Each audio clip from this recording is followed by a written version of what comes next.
السلام عليكم ورحمة الله وبركاته. مرحبا بكم في قناة بنوك مصر. سنتكلم اليوم عن سعر الدولار أمام الجنيه المصري في تعاملات اليوم السبت 21 من ديسمبر لسنة 2024.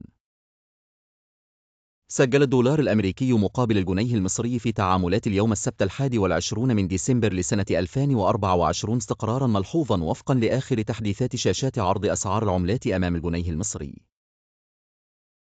ويتساءل الكثير من الناس عن حركة سعر الدولار أمام الجنيه المصري في تعاملات اليوم تحديث يومي. ونستعرض في التقرير التالي سعر الدولار أمام الجنيه المصري في تعاملات اليوم تحديث يومي. سعر الدولار في البنك الأهلي المصري بلغ سعر الدولار مقابل الجنيه في البنك الأهلي المصري 50.85 للشراء و50.95 للبيع جنيه للبيع. سعر الدولار في بنك مصر. وسجل سعر الدولار مقابل الجنيه المصري في بنك مصر 50.83 للشراء و50.93 جنيه للبيع.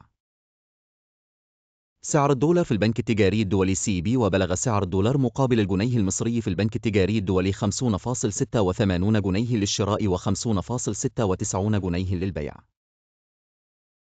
سعر الدولار في مصرف أبو ظبي الإسلامي. وسجل سعر الدولار مقابل الجنيه المصري في مصرف أبو ظبي الإسلامي مصر 50.89 جنيه للشراء و50.98 جنيه للبيع. سعر الدولار في بنك الإسكندرية. وفي بنك الإسكندرية سجل سعر الدولار مقابل الجنيه المصري 50.86 جنيه للشراء و50.96 جنيه للبيع. سعر الدولار في البنك العربي الإفريقي الدولي. سجل الدولار في البنك العربي الإفريقي الدولي نحو 50.86 جنيه للشراء و50.96 جنيه للبيع. سعر الدولار في المصرف العربي الدولي. سجل الدولار في المصرف العربي الدولي نحو 50.86 جنيه للشراء و50.96 جنيه للبيع. سعر الدولار في المصرف المتحد. سجل الدولار في المصرف المتحد نحو 50.85 جنيه للشراء و50.95 جنيه للبيع. سعر الدولار في بنك الإمارات دبي الوطني. سجل الدولار في بنك الإمارات دبي الوطني نحو 50.86 جنيه للشراء و50.96 جنيه للبيع.